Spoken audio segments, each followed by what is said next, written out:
Hi, I'm Phil Tuttle from Walk Through the Bible, and I want to welcome you to the latest installment of Walk Through Voices. Today, I'd love to talk to you about what I think is one of the most interesting words in all of the English language. It's the word perspective. And perspective, the dictionary tells us, it really means it's a way of looking at a situation. It's a particular angle through which we see life. It actually comes to us from the Latin language, and it's two Latin words put together. Per means through, and spective, that's where we get our word like spectacles or spectator or inspect. And so it really is the lens through which we view life. Let's say today after we record this, I say to my daughter who's helping me, hey, let me see it. But I've taken my glasses off, and I'm like, Emily, why didn't you focus it? It's all blurry. And well, duh, it's because I need these glasses, and I've needed glasses since third grade. Or if I have on sunglasses, suddenly I'm like, it just looks dark to me. It looks kind of green tinted. That's what perspective is. And those two words are really interesting because what it's saying is perspective is the ability to see through. It's the ability to see through a situation and grasp the significance that's on the other side. It's a way of looking at an obstacle and not just letting the obstacle stop us, but seeing beyond that to the opportunity, or in the case of the life we're living now, of looking through even a global trial and yet being able to recognize that God's at work in this. And there's all sorts of examples, dozens of them in the Bible, but there's one particular passage that I'd love for us to look at today. It's in Philippians chapter 1, starting in verse 12. And in this passage, Paul is writing he's in prison, and most people think he's in Rome at this time. You know, I hear so many people say, my house has become a prison to me. I love my kids, but we're just having too much together time. Or I love my husband, I love my wife, but not 24/7. It's just my home is becoming a prison. For Paul, he's literally in prison.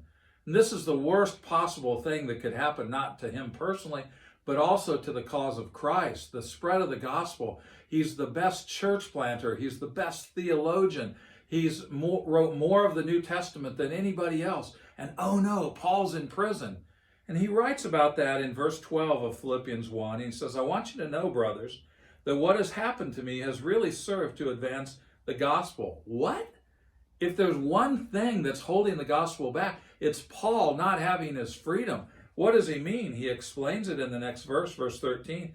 He says, so it has become known throughout the whole imperial guard and to all the rest that my imprisonment is for Christ. One of the hardest groups to ever reach would have been those soldiers who were closest to Caesar himself. They're not just his own military, they're like his secret service. How would you ever get the good news to them? They've got a ton of influence. They've even got Caesar's own ear on occasion. How would you ever reach them? And Paul says, simple. God put them in charge of me. And Paul says, God put them in charge of me, and now I have open access to them. He goes on, he says, that's not all. Verse 14, most of the brothers, having become confident in the Lord by my imprisonment, are much more bold to speak the word without fear. Those who still have their freedom, maybe they've been too reliant on my leadership, and now they're being more bold than ever before. Look at God's hand. Yes, this is a bad situation, but God is bringing great things about it. And that's really my question to you today is, are you experiencing that anyway in your life? We've discovered that as a ministry, so many doors that we often walk through are sealed shut right now. We can't come to your churches and bring live events. Many small groups aren't even meeting face to face.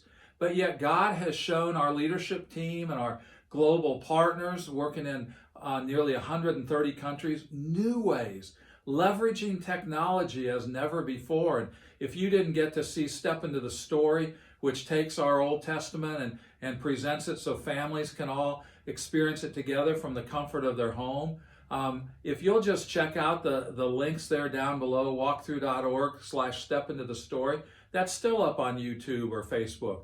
Or our series on parenting to get parents and kids working together through this pandemic. That's called Home Team, when families win together. And then you can find that at walkthrough.org/home team. But it's not just in a corporate sense that we're doing that. It's also personally. What are you discovering? I'm rediscovering my love of reading. I'm still watching more TV than I should, but I'm rediscovering books. I've had a couple books I've wanted to read for a while, and I've said I don't have time. Well, now I have some time. And we really are having some real special times together in our own home. And we're discovering ways to use technology and to be more purposeful in our phone calls or our Zoom conversations. I'd love to hear how God is giving you perspective, that in spite of the struggles, you're seeing on the other side of that God's hand at work. Will you email me and tell me about some of that? You can reach me just at phil@walkthrough.org, and I'd love to hear some of what you're experiencing, what you're learning, maybe even be able to share some of those with your permission with other people. Let's learn from each other through this, and together let's discover what Paul discovered from the prison that he was in, that God was free, and as a result, he was free. We'd love to hear what God is doing in your life during this season. God bless you. Look forward to talking to you again soon. Bye-bye.